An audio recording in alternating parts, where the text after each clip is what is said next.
오늘 말씀의 제목은 우리는 서로가 서로에게 의미 있는 존재입니다 라고 하는 말씀의 제목을 가지고 말씀을 드리고자 합니다.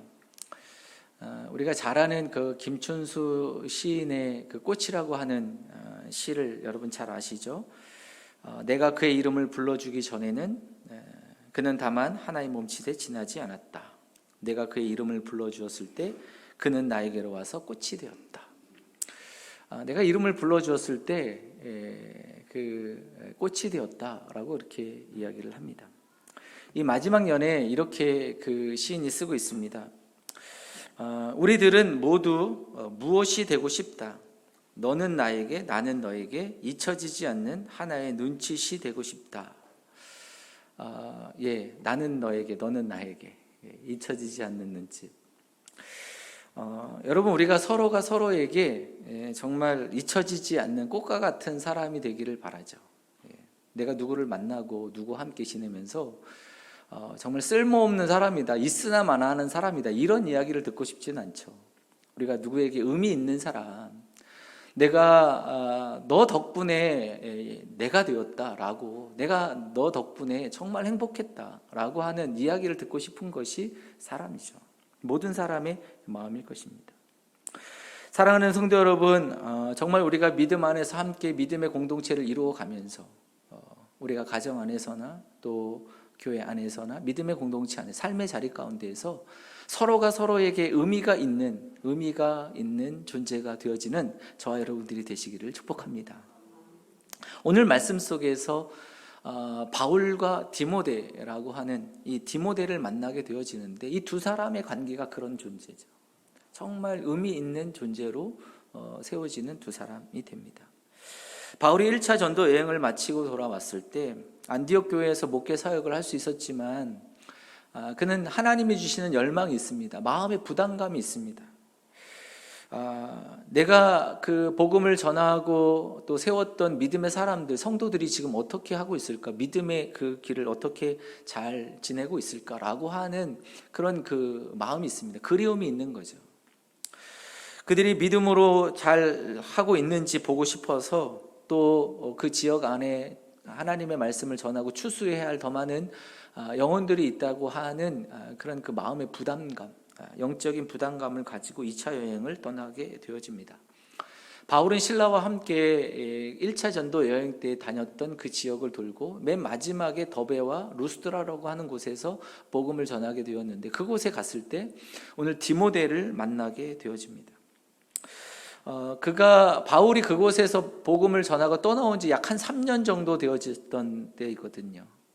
이제 3년 정도 지나서 그곳에 갔는데, 하나님께서 그 루스드라라고 하는 그 지역 가운데 한 청년, 믿음의 청년, 바울에게 복음을 전해 듣고 믿음을 가졌던 그 청년 일꾼 하나가 정말 아름답게 믿음의 그 더 깊은 성숙한 믿음의 청년이 되어 있었습니다.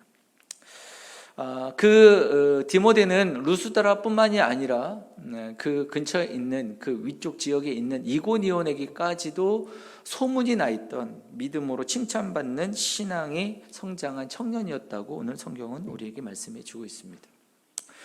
여러분, 성경을 종합해 보면 디모데는 믿음의 어머니 유니게와 그리고 또 헬라인 아버지에게서 태어났습니다. 물론 뿐만 아니라 외조모 할머니죠. 할머니 로이스도 하나님을 잘 섬기는 분이셨죠. 그래서 디모데후서 1장 5절의 말씀에 보게 되면 그 이야기를 잘 해주고 있습니다. 믿음의 어머니 유니게, 그리고 외조모 로이스, 그 신앙의 그 가정 안에서 그가 얼마나 믿음으로도 잘 세워졌는지. 물론 그 어렸을 때 하나님을 알고 믿음의 그 율법을 알고 하나님을 섬겨왔던 그가 바울에게 복음을 듣고 예수님을 영접하고 또 믿음의 제자가 되었다고 성경은 말씀해 주고 있습니다. 2차 전도 여행에 되어서 디모데를 만나게 되었을 때 디모데의 신앙이 굉장히 훌륭한 목회자, 또 복음의 전도자가 될 만한 자질이 될 만큼 성장해 있었다는 것을 바울은 보게 됩니다. 그래서 디모데와 함께 영적인 교제를 나누게 되어지는 거죠. 사랑하는 성도 여러분, 오늘 바울과 디모데를 통해서 바라보면서 오늘 여러분들에게 세 가지를 말씀해 드리고자 합니다. 첫 번째는 바울은 디모데에게 아주 거룩한 충격을 주는 그 거룩한 충격이 되었다는 것입니다. 바울과 디모데가 첫 번째 만났던 때가 언제였냐면 어디서였냐면 루스드라죠. 여러분, 바울이 이고니온에서 복음을 전하다가 유대인들이 박해 때문에 루스드라로 도망을 갔습니다. 피해 갔습니다. 거기까지 유대인들이 쫓아와서 이 바울을 돌로 쳐서 거의 죽을 뻔까지 되었다고 얘기를 하고 있습니다. 유대인들은 바울이 그 돌에 맞아서 실신을 하고 거의 죽은 것 같이 되어 죽은 줄 알고 시외로 버렸습니다. 그렇지만 그가 다시 돌아왔습니다. 다시 살아서 툴툴 털고 다시 일어나서 또 복음을 전하는 거죠. 사랑하는 성도 여러분, 루스드라에서 이 모습을 목격한 사람이 누구인가? 디모데였다는 것입니다. 디모데는 거기에서 바울을 보았습니다. 이 사건을 목도했습니다. 여러분, 청년 디모데는요, 굉장히 충격적입니다. 디모데의 마음속에 질문이 하나 생깁니다. 도대체 예수님이 누구이신가? 도대체 복음이라고 하는 것이 무엇인가? 정말 복음이 무엇이기에 바울은 그렇게 돌에 맞아서 깨지고 부서지고 죽을 뻔하는데도 불구하고 끝까지 예수님을 증거하고 있는 것인가? 예수님이 누구이시기에 그는 이렇게 인생을 헌신하며 정말 온몸을 바쳐서 그의 삶을 살아가고 있는 것인가? 그것이 디모데에게는 충격이었습니다. 그리고 그 사건이 그의 머릿속에 각인이 되어진 것이죠. 여러분, 우리가 이 사건을 보면서 예루살렘에서 일어났던 또 하나의 사건과 오버랩 되지 않습니까? 연상이 되죠. 스데반 집사가 유대인들에게 말씀을 증거합니다. 너희들이 십자가에서 죽이신 분이 바로 하나님께서 보내신 메시아다, 그리스도다. 여러분, 이 이야기를 듣고 이 설교를 들은 유대인들은 신성모독이다 하면서 돌을 들고 스데반 집사를 죽이게 됩니다. 순교를 당하게 되어지는 거죠. 여러분, 그 자리에 스데반을 바라보면서 그 앞에서 죽어도 마땅하다, 그 앞에서 서 있었던 사람이 누구입니까? 바로 사울이었습니다. 회심하기 전에 사울, 예수님 만나기 전에 사울이었죠. 유진 피터스 목사님이 그 메시지라고 하는 신약 성경을 이렇게 기록을 하면서 그 마지막 부분에 이렇게 기록을 하고 있습니다. 이것이 그의 마지막 말이었다. 그리고 그는 숨을 거두었다. 사울이 바로 그 자리에 있었다. 그는 살인자들에게 축하의 말을 건넸다. 여러분, 사울은요, 스데반이 죽는 그 현장 가운데에서 축하의 말을, 그 유대인들에게 축하의 말을 전하면서 있었던 사람이 바로 사울이었습니다. 많은 학자들은 말하기를 이 스데반의 사건이 사울에게 커다란 충격이 되었을 것이라고, 나중에 충격이 되었을 것이라고 말하고 있습니다. 사랑하는 성도 여러분, 스데반 집사의 그 순교가 사울이 바울이 되어지죠.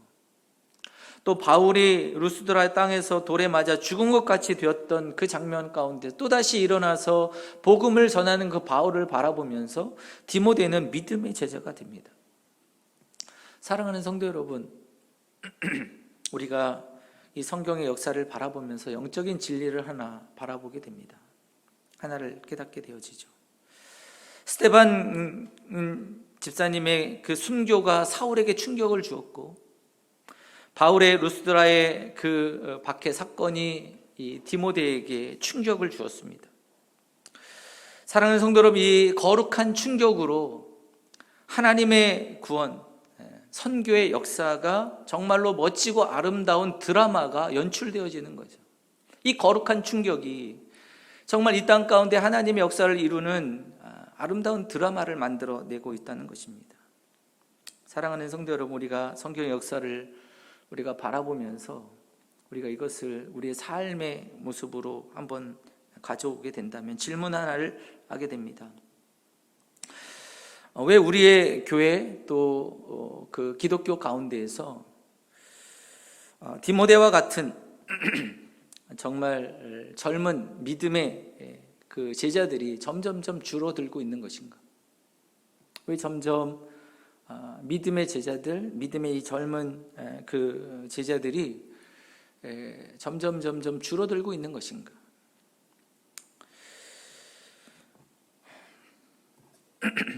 사랑하는 성도 여러분, 그 이유는 무엇일까요? 그것은 우리의 그 주변에 이 거룩한 충격을 주는 희생과 헌신이 줄어들었기 때문은 아니겠습니까? 우리의 믿음이 예수님 그리고 하나님의 나라 그리고 그분의 몸인 이 공동체를 위해서 나의 인생을 드리고 나의 시간을 드리고 나의 몸을 드리고 재물을 드리고 정말 바보처럼 희생하고 헌신하는 그런 모습, 이 거룩한 충격을 주는 이런 모습들이 줄어들고 있기 때문은 아니겠습니까? 그런 이야기들이 잘 들려지지 않기 때문에 여러분 지금 젊은 또 많은 이 땅에 있는 사람들이 믿음의 제자로 세워지지 못하고 있는 것은 아니겠습니까? 사랑하는 성도 여러분, 여기 계시는 분들이 지금 최근에 요즘에 이 거룩한 헌신을 보셨고 거룩한 충격을 받은 일들이 언제이십니까? 예 목사님 30년 전에 20년 전에 늘 앞자리에 비가 오나 눈이 오나 그 자리에서 기도하시고 눈물로 헌신하시고 하셨던 그 권사님을 보고 내가 충격을 받은 일이 있습니다. 처음 교회가 개척이 되어질 때, 교회가 또 건축되어질 때, 교회가 어려울 때 그 교회 자리를 지키고 정말 몸으로 물질로 헌신하면서 그 공동체를 위해서 헌신했던 그 장로님, 그 집사님들 내가 기억하고 있습니다. 그분 때문에 정말 마음이 아직도 각인이 되었습니다. 이렇게 또 이야기하시는 분들도 계실 것입니다. 30년 전, 20년 전. 혹시나 그 근래에는 여러분 그런 분들을 여러분 보고 계십니까?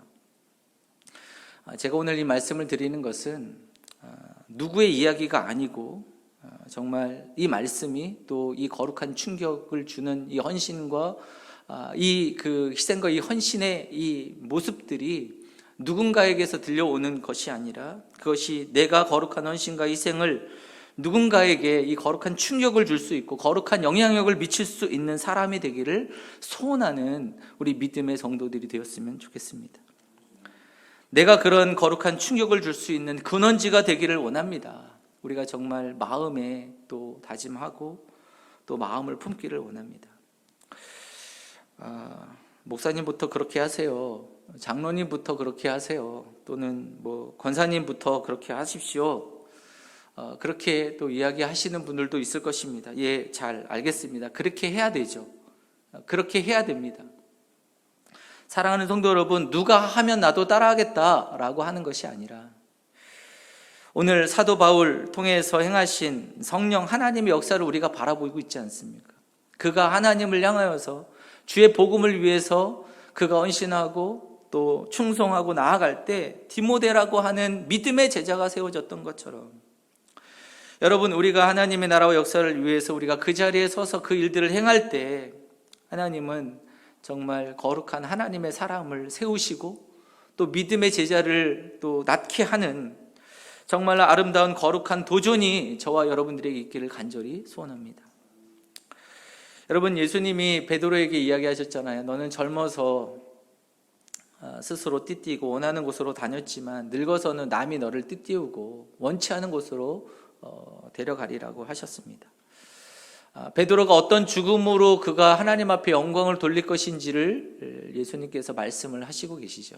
근데 베드로가 예수님께 묻지 않습니까? 예수님, 그러면 요한은 어떻게 되겠습니까? 라고 질문할 때 예수님께서 내가 올 때에 그를 머물게 할지라도 너는 무슨 상관이 있냐? 너는 나를 따르라, 이렇게 말씀하시지 않습니까?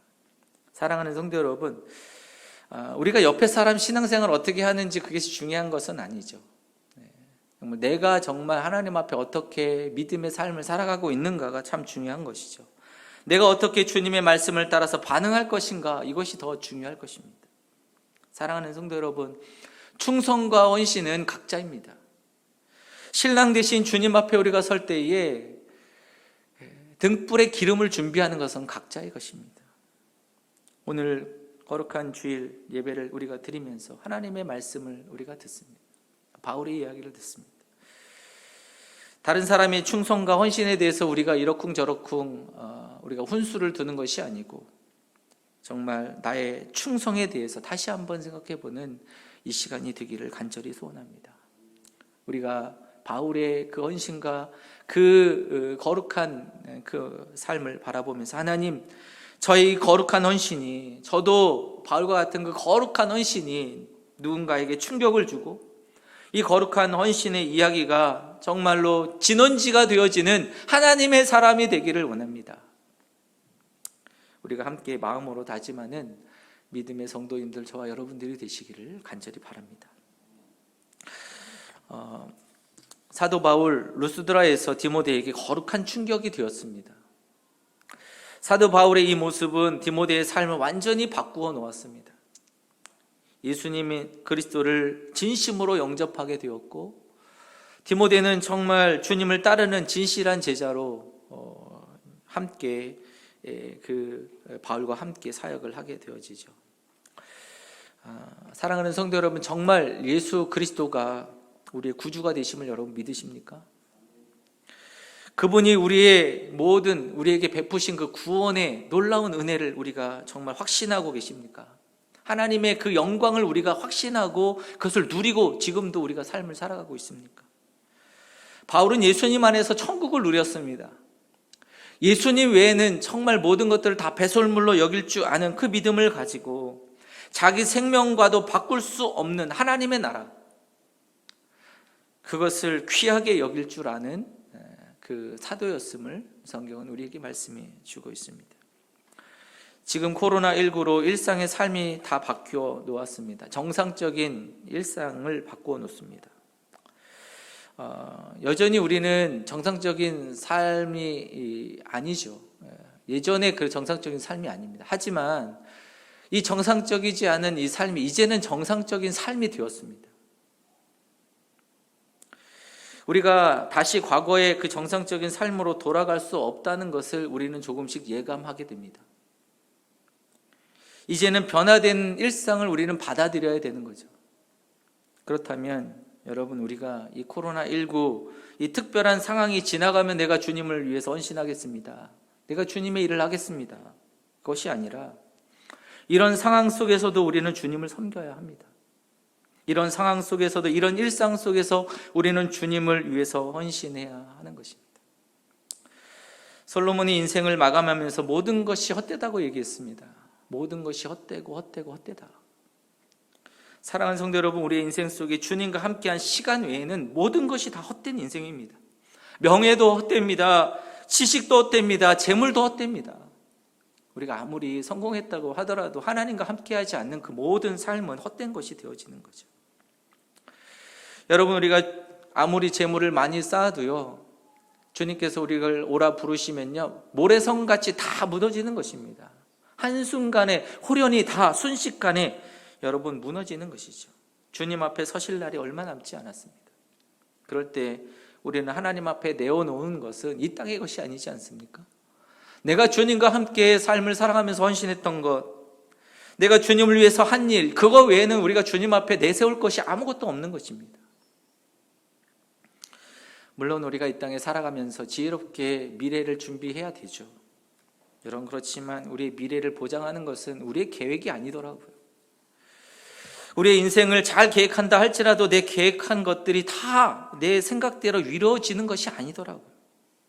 정말 하나님의 은혜가 필요하고, 그러려면 여러분, 우리가 하나님과 함께하는 것이 얼마나 복된 일입니까?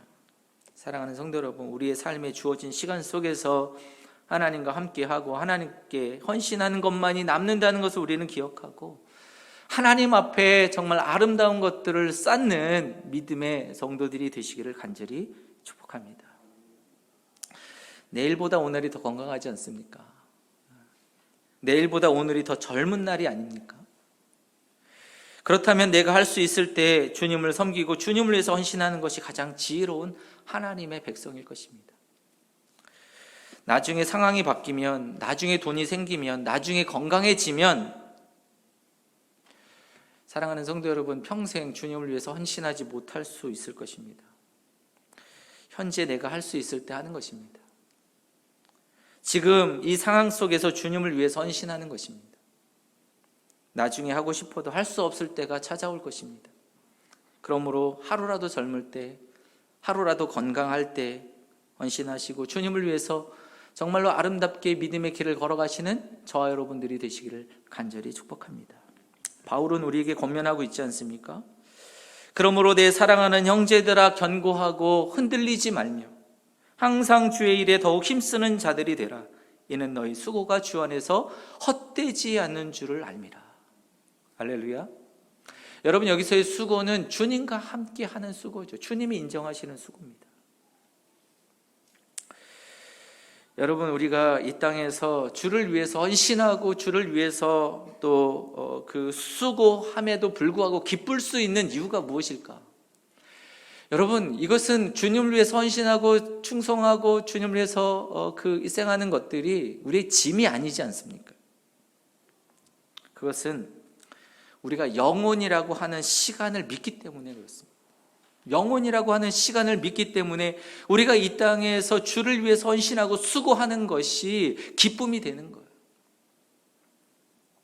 짧은 나그네와 같은 시간, 안개와 같은 이 땅에 있는 그 시간들, 그 시간 속에서 내가 주님을 위해서 헌신하는 것, 여러분, 그것은 영원한 삶을 사는 지혜로운 하나님의 사람들의 시간 쓰기지 않습니까? 그러므로 여러분, 예수님을 믿고 그분의 나라를 위해서 수고하는 것이 짐이 아니라 기쁨이 되어지는 것입니다. 감격스러운 헌신이 되어지는 것입니다. 이게 그 단어가 서로 모순되죠. 기쁨이라고 하는 단어와 수고라고 하는 단어가 서로 모순이 됩니다. 사실 수고하면요, 힘이 드는 거예요. 수고하면요, 지치는 거예요. 근데 수고해도 기쁨이 되어진다고 우리는 주님 앞에 고백할 수 있는 거죠. 왜냐하면 우리의 수고가 헛되지 않기 때문에, 우리의 수고가 영원을 사는 하나님의 백성들로서 정말 이 거룩한 헌신과 거룩한 이 충격으로 많은 사람들을 주님께로 인도하게 되어질 그것을 우리가 바라보면서 그 간증을 우리가 하는 것이 아닙니까? 하나님 나라를 위해서 기쁨의 수고가 거룩한 충격이 되어지고 또 많은 영혼들을 주님께로 인도하는 간증의 변화로 나올 수 있기 때문인 줄로 믿습니다. 사랑하는 성도 여러분, 우리 기쁨의 수고로 행하는 거룩한 헌신이 저와 여러분들의 자녀들에게 축복의 유산이 됩니다. 또한 우리 다음 세대에게 축복의 유산이 되어지는 거죠. 사랑하는 성도 여러분, 그러므로 우리가 정말 우리의 삶 속에서 주님을 위해서, 하나님의 나라를 위해서 아름답게 헌신하시며 거룩한 충격을 이 땅에 있는 사람들이 흘려보내는 믿음의 성도들이 되시기를 간절히 축복합니다. 두 번째는 바울과 디모데는 축복의 만남이었어요. 사실 바울은 2차 전도여행을 떠나면서 바나바와 서로 갈라지게 됩니다. 의견이 달라서 서로 갈라지죠. 바울은 인간적인 고민이 있습니다. 내가 좀 더 참을 걸. 바울 선생님이 나를 위해서 참 많은 것들을 해주셨는데 라고 하는 그런 얼마나 많은 것들을 해주셨는데 내가 좀 참을 걸, 이런 마음의 그 고민. 또 한편으로는 바울은 그동안 바나바가 지도자였잖아요. 앞에 든든한 버팀목이었고 앞에 바람막이가 되어주지 않았습니까? 그래서 바나바를 의지하면서 그렇게 사역을 시작을 했습니다. 근데 바나바와 갈라지면서 이 바울이 이제 전면에 서면서 외로운 거죠. 그런데 그에게 하나님께서 선물 같은 사람을 보내셨으면 그 사람이 디모데입니다. 여러분, 성경에 디모데를 이렇게 바울이 표현할 때 내 형제 디모데, 나 바울과 형제 디모데, 또는 디모데후서의 말씀에 보면 내 아들 디모데라고 그렇게 표현을 하고 있습니다. 하나님의 역사 속에 하나님은 사람들을 붙여주십니다. 우리가 주님의 일을 행할 때 하나님은 동역자들을 붙여주시죠. 여러분, 우리가 주님의 일을 할 때 혼자 일하는 것이 아닙니다. 독불장군처럼 혼자 일하는 게 아니에요. 하나님은 사람들을 붙여주십니다. 함께 협력하고 함께 일하도록. 모세에게 아론을 붙여주셨고 여호수아를 붙여주셨어요. 엘리야에게 엘리사를 붙여주셨습니다. 다윗에게도 요나단을 주셨습니다. 여러분, 저에게도 믿음의 동역자들이 있습니다. 믿음의 목회자들이 있고요, 선교사들이 있고요. 특별히 저는 여기 계시는 우리 성도님들이 믿음의 동역자죠. 하나님의 나라를 위해서 함께 가는 믿음의 동역자 분들이십니다. 예수님께서는 주의 일을 위해서, 성공적으로 주의 일을 하기 위해서 추수할 일꾼을 보내어달라고 기도하라고 하셨습니다. 우리는 주님의 동역자, 함께 주의 일을 위해서 일할 동역자를 위해서 우리가 기도해야 하는 것이죠. 로마서 16장의 말씀에 보면 바울은요, 동역자가, 수많은 동역자들이 등장하지 않습니까? 거기에 보면 정말 바울은요, 그 하나님의 그 복음의 사역을 하면서 하나님이 붙여주시는 그 동역자들과 함께 일하면서 믿음의 사역을 행하였습니다. 여러분, 바울이요, 몸이 아파서 항상 몸이 아프지 않습니까? 그래서 하나님이 의사 누가를 붙여주셔서 그가 복음의 사역을 할 때 치료받을 수 있도록 도와주셨습니다. 그렇다면 여러분, 좋은 동역자를 우리가 함께 주의 일을 행하여 할 텐데 어떤 동역자와 함께 그 동역을 해야 할 것인가? 좋은 동역자를 분별하는 법은 무엇일까? 사랑하는 성도 여러분, 우리가 주님의 일을 행하면서 좋은 동역자를 어떻게 분별할 것인가? 우리가 좋은 동역자, 물론 뭐 은사도 많고 또 성격도 좋고 뭐 이런 그 인간관계도 좋고 뭐 이런 동역자면 참 좋겠죠. 이런저런 조건이 참 잘 갖춰져 있는 동역자와 함께 일하는 것 참 즐거운 일일 것입니다. 사랑하는 성도 여러분, 그런데 진짜 좋은 동역자는 어떤 동역자입니까?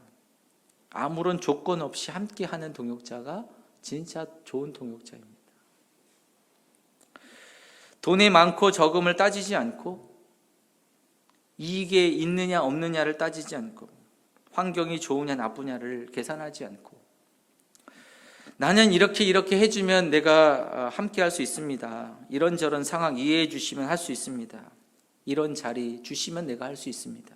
이런 조건을 다는 동역자가 아니라 아무 조건이 없는 동역자가 정말 진짜 좋은 동역자죠. 그냥 내가 주님과 교회를 위해서 열심히 섬기겠습니다. 이런저런 상황이 안 되더라도 섬기겠습니다.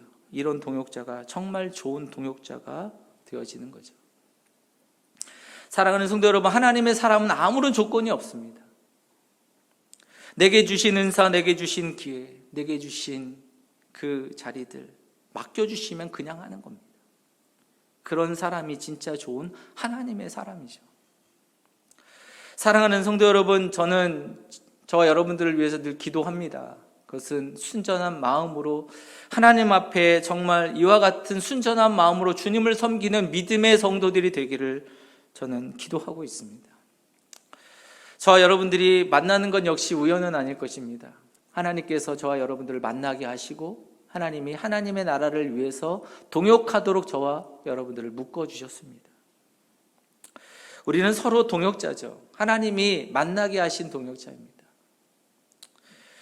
저 역시 여러분들의 도움이 없이는 하나님의 나라를 위해서 더 힘있게 일할 수 없을 것입니다. 여러분들의 도움이 반드시 필요합니다. 저의 역할은 무엇일까? 저는 하나님의 음성, 하나님의 메시지를 우리 성도님들에게 바르게 전달하는 것이 저의 역할이죠. 여러분들이 하나님 앞에 섰을 때 정말 착하고 충성된 종이라고 인정받을 수 있도록 이끄는 것이 저의 역할입니다. 목회자의 역할이죠. 여러분, 우리가 아무리 잘 사이좋게 지내고 정말 행복하게 신앙생활 했는데 하나님 앞에 갔을 때 나는 너를 모른다라고 하신다면 얼마나 우리가 그 안타까운 만남이었습니까? 저는 최선을 다해서 여러분들에게 하나님의 말씀과 하나님이 기뻐하시는 일들을 말씀하고 그 길들로 이끌어가는 목회자가 되어야 하는 거죠. 최선을 다해서 그 일을 해야 합니다. 그냥 입서비스로 여러분들에게 모든 것이 잘 될 것입니다. 모든 것이 참 잘하고 있습니다. 그저 관계만 좋게 만드는 그런 그 목회자가 아니라 때로는 이렇게 하시면 안 됩니다. 이렇게 하셔야 하나님이 기뻐하십니다. 불편하더라도 거룩한 부담을 드릴 수 있는 목회자가 되어야 하는 거죠.